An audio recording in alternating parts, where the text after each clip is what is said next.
نحمدہ ونصلی ونسلم علی رسول الکریم اما بعد فاعوذ باللہ من الشیطان الرجیم بسم اللہ الرحمن الرحیم ما کان محمد ابا احد من رجالکم ولکن رسول اللہ وخاتم النبیین وکان اللہ بکل شیء علیما۔ السلام علیکم ورحمۃ اللہ وبرکاتہ۔ آج کی ہماری گفتگو کا موضوع ختم نبوت پر ہے کہ اللہ رب العزت نے نبی پاک صلی اللہ علیہ وسلم کو اپنا آخری نبی بنا کر بھیجا۔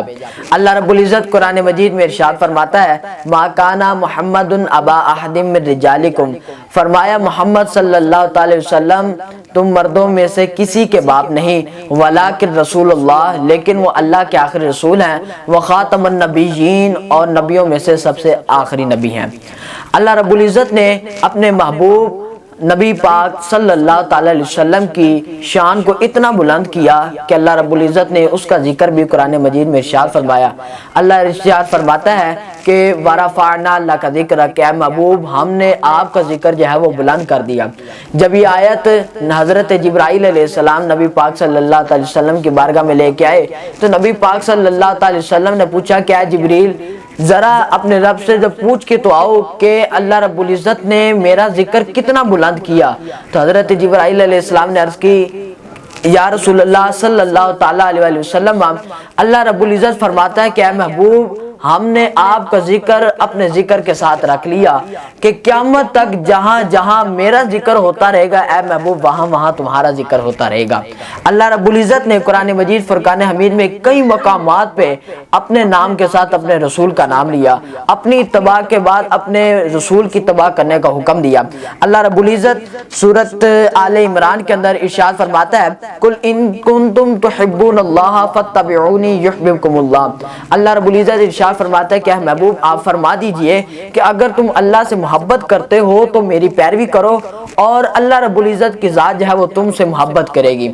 اب یہاں پر نبی پاک صلی اللہ علیہ وسلم نے جو اللہ رب العزت کا لوگوں کے اندر پیغام سنایا وہ کیا تھا کہ اگر تم اللہ سے محبت کرنا چاہتے ہو، آج ہم بھی یہی چاہتے ہیں کہ ہم بھی اللہ رب العزت سے محبت کریں، تو نبی پاک صلی اللہ علیہ وسلم نے ارشاد فرمایا پھر اس کے لیے پیروی ہے کہ اللہ فرماتا ہے کہ تم میرے محبوب کی پیروی کرو۔ جب تم میرے محبوب کی پیروی کرو گے تو میں بھی تم سے محبت کرنے لگ جاؤں گا۔ اسی طرح اللہ رب العزت نے قرآن مجید کے اندر ارشاد فرمایا یا ایھا الذین آمنوا اطیعوا اللہ واطیعوا الرسول، اے ایمان والو اللہ کی اطاعت کرو اور اللہ کے رسول کی اطاعت کرو، ولا تبطلوا اعمالکم، اور اپنے اعمال کو ضائع نہ کرو۔ اللہ رب العزت نے یہاں بھی اپنے نام کے بعد اپنے رسول کا نام رکھا، اپنی اتباع کے بعد اپنے رسول کی اتباع کا حکم دیا کہ اے ایمان والو اللہ کی اطاعت کرو اور اللہ کے رسول کی اتباع کرو۔ اللہ رب العزت فرمانا چاہتا ہے کہ اے لوگو جو بندہ اللہ اور اس کے رسول کی اتباع نہیں کرتا نا وہ سمجھے کہ اس کے اعمال ضائع جا رہے ہیں۔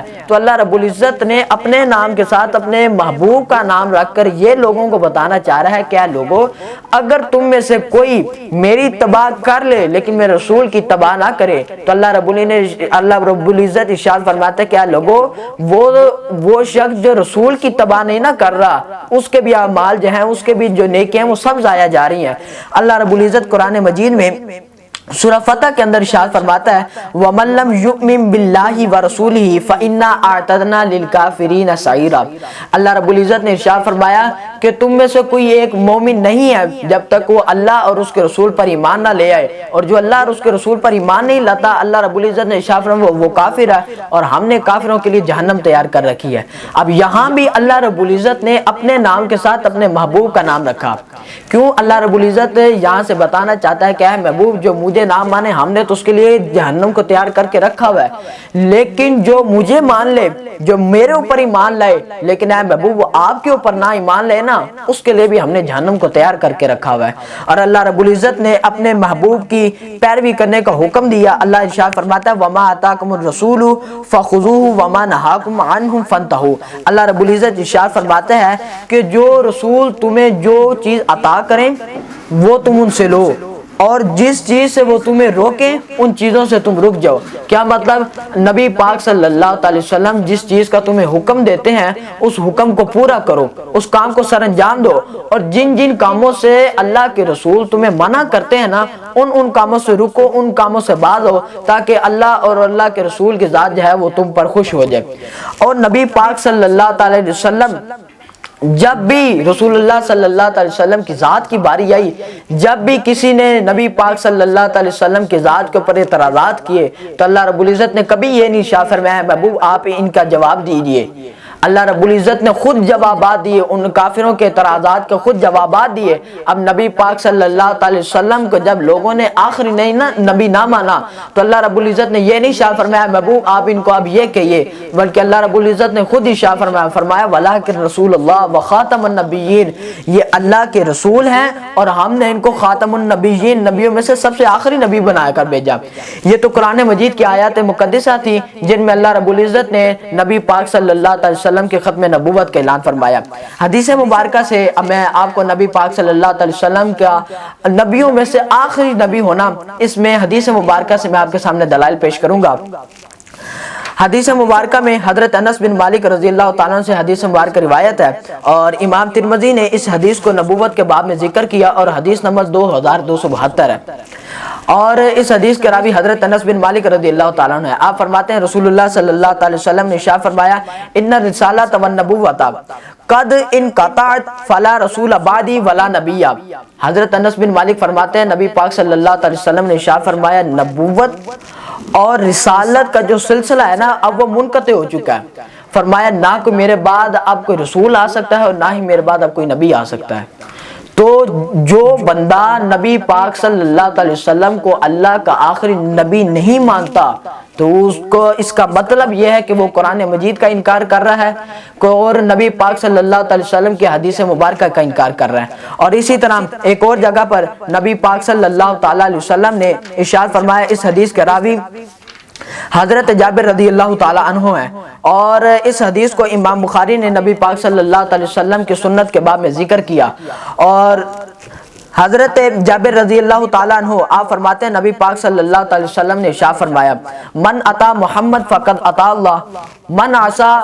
محمد فقد عصا اللہ۔ حضرت جابر فرماتے ہیں نبی پاک صلی اللہ علیہ وسلم نے ارشاد فرمایا جو کوئی شخص جو ہے وہ میری اطاعت نہیں کرتا وہ ایسے ہی ہے جیسے وہ اللہ کی اطاعت نہیں کرتا، اور جو شخص میری اطاعت کرتا ہے وہ ایسے ہی ہے جیسے وہ شخص اللہ کی اطاعت کر رہا ہے۔ جو بندہ اللہ کی اطاعت کرنا چاہتا ہے اس کو چاہیے کہ وہ اللہ کے رسول کی اطاعت کرے، جو اللہ کے رسول کی اطاعت کرتا ہے وہ ایسے ہی ہے جیسے وہ اللہ کی اطاعت کر رہا ہے۔ تو ہمیں چاہیے کہ ہم اللہ کے رسول کی نبی پاک صلی اللہ علیہ وسلم کی اطاعت کریں تاکہ ہم اللہ کی اطاعت میں بھی شامل ہو جائیں۔ اور حضرت انس بن مالک رضی اللہ تعالیٰ سے حدیث مبارک روایت ہے، اور اس حدیث کو امام مسلم نے جو ہے وہ نبی پاک صلی اللہ علیہ وسلم کی محبت کے باب میں ذکر کیا، اور اس حدیث کے راوی جو ہے حضرت انس بن مالک ہیں۔ آپ فرماتے ہیں نبی پاک صلی اللہ علیہ وسلم نے ارشاد فرمایا لا یؤمن احدکم حتی اکون احب الیہ من والدی و والدہ والناس اجمعین۔ فرمایا کہ تم میں سے کوئی شخص بھی مومن نہیں ہو سکتا جب تک وہ اپنے والدین، اپنے اولاد اور تمام لوگوں سے بڑھ کر جو ہے وہ مجھ سے محبت نہ کر لے۔ اس حدیث مبارکہ کے اندر تو نبی پاک صلی اللہ علیہ وسلم نے سادہ الفاظ سے ارشاد فرمایا، اور جو حدیث حضرت ابو ہریرہ رضی اللہ تعالیٰ عنہ سے مروی ہے، اور اس حدیث کو امام بخاری نے نبی پاک صلی اللہ علیہ وسلم کے محبت کے باب میں جو ہے وہ بخاری شریف کے اندر ذکر کیا۔ حضرت ابو ہریرہ رضی اللہ تعالیٰ عنہ فرماتے ہیں کہ نبی پاک صلی اللہ علیہ وسلم نے ارشاد فرمایا فوالذی نفسی بیدہ لا یؤمن احدکم حتی اکون احب الیہ من والدہ و والدہ والناس اجمعین۔ نبی پاک صلی اللہ تعالیٰ علیہ وآلہ وسلم نے ارشاد فرمایا کہ اس ذات کی قسم جس کے قبضہ قدرت میں میری جان ہے، کہا تم میں سے کوئی شخص بھی اس وقت تک مومن نہیں ہو سکتا جب تک وہ اپنے والدین، اپنے اولاد اور تمام لوگوں سے بڑھ کر مجھ سے محبت نہ کر لے۔ تو اس حدیث مبارکہ کے اندر نبی پاک صلی اللہ علیہ وسلم نے اللہ رب العزت کی ذات کی قسم اٹھائی، کہا مجھے اس ذات کی قسم ہے جس کی قبضہ قدرت میں میری جان ہے، جس نے مجھے بنایا، کہا اس ذات کی قسم ہے تم میں سے کوئی بندہ بھی اس وقت تک مومن نہیں ہو سکتا جبکہ وہ تمام لوگوں، اپنے اولادوں سے، اپنے ماں باپ سے بڑھ کر مجھ سے محبت نہ کر لے۔ تو اس حدیث مبارکہ سے ہمیں پتہ لگتا ہے کہ نبی پاک صلی اللہ علیہ وسلم سے محبت کرنا کتنا ضروری ہے اور تمام لوگوں سے بڑھ کر محبت کرنا کتنا ضروری ہے۔ اور آخر میں آپ کو ختم نبوت کا جو ہے وہ ایک مطلب بھی بتاتا چلوں اللہ رب العزت نے قرآن مجید میں جو ارشاد فرمایا تھا وَلَٰكِن رسول اللہ وخاتم النبیین، لیکن یہ اللہ کے رسول ہیں اور اللہ نے ان کو نبیوں میں سے سب سے آخری نبی بنا کر بھیجا۔ اب یہاں جو قرآن مجید کے اندر جو خاتم لفظ جو ہے وہ استعمال ہوا تو اس کی مختلف قراتیں ہیں۔ ایک قرات کے مطابق اس کو خاتم پڑھا جاتا ہے اور ایک قرات کے مطابق اس کو خاتم بھی پڑھا جاتا ہے۔ اگر ہم اس کو جو ہے خاتم پڑھیں تو اس کا مطلب یہ بنتا ہے نبیوں کی مہر، اور اگر ہم اس کو خاتم پڑھیں تو اس کا مطلب ہے نبیوں میں سے سب سے آخری۔ اور یہ دونوں معنی جو ہیں وہ دونوں ہی درست ہیں، کیونکہ جب بھی قرآن مجید کا مطلب دیکھنا ہو، کسی جو لفظ کا معنی دیکھنا ہو تو اس کے اندر عربی کے محاورے کا جو ہے وہ دھیان رکھنا ضروری ہوتا ہے، تاکہ پتہ چل سکے کہ عربوں کے ہاں یہ مطلب جو ہے یہ لفظ جو ہے وہ کس معنی میں استعمال ہوا ہے اور قرآن مجید میں یہ لفظ کس معنی میں استعمال ہو رہا ہے۔ تو یہ دونوں معنی درست ہیں کہ اللہ رب العزت نے نبی پاک صلی اللہ علیہ وسلم کو جو ہے وہ نبیوں کی مہر ہے، اور نبی پاک صلی اللہ علیہ وسلم جو ہے وہ نبیوں میں سے سب سے آخری نبی ہیں، کیونکہ اللہ رب العزت نے نبوت کا سلسلہ حضرت آدم علیہ السلام سے شروع کیا تھا، اور نبوت کے سلسلے کا جب اختتام کرنا تو وہ اللہ رب العزت نے جو ہے وہ نبی پاک صلی اللہ علیہ وسلم پر اختتام کیا۔ حضور اکرم صلی اللہ علیہ وسلم نے حضرت علی رضی اللہ تعالیٰ عنہ سے کہا کہ اے علی تم میرے لیے اس طرح ہو جس طرح حضرت موسیٰ علیہ السلام کے لیے حضرت ہارون علیہ السلام تھے۔ اس کا کیا مطلب ہے کہ جس طرح اللہ رب العزت نے حضرت موسیٰ علیہ السلام کے کندھوں سے بوجھ کو ہلکا کرنے کے لیے حضرت ہارون علیہ السلام کو نبوت عطا کی تھی اور ان کے کندھوں سے کچھ بوجھ کو ہلکا کیا تھا نا، اسی طرح اللہ رب العزت نے تمہیں میرے لیے بنایا، لیکن نبی پاک صلی اللہ علیہ وسلم نے ارشاد فرمایا کہ میرے بعد نبی کوئی نہیں آ سکتا اور میں ہی نبیوں میں سے سب سے آخری نبی ہوں۔ اسی طرح حضرت عمر فاروق رضی اللہ تعالیٰ عنہ کی شان میں بھی نبی پاک صلی اللہ علیہ وسلم نے ارشاد فرمایا کہ اگر اللہ رب العزت نے میرے بعد کسی کو نبی بنانا تھا نا تو اللہ رب العزت نے وہ عمر کو بنانا تھا۔ کہا اللہ رب العزت عمر کو بنانا تھا لیکن میں آخری نبی ہوں اور میرے بعد کوئی نبی نہیں آ سکتا۔ تو اس ان احادیث مبارکہ سے بھی اور قرآن مجید کی ان آیات سے ہمیں پتہ لگ گیا کہ نبی پاک صلی اللہ علیہ وسلم جو ہیں وہ اللہ کے آخری نبی ہیں۔ تو اب جو بندہ نبی پاک صلی اللہ علیہ وسلم کو جو ہے وہ اللہ کا آخری نبی نہ مانے وہ بندہ کافر ہے۔ تو اللہ رب العزت کی بارگاہ میں دعا ہے اللہ رب العزت ہمیں عقیدہ ختم نبوت پر جو ہے وہ تا قیامت تک اس پر ڈٹے رہنے کی توفیق عطا فرمائے۔ آمین وما علینا الا البلاغ المبین۔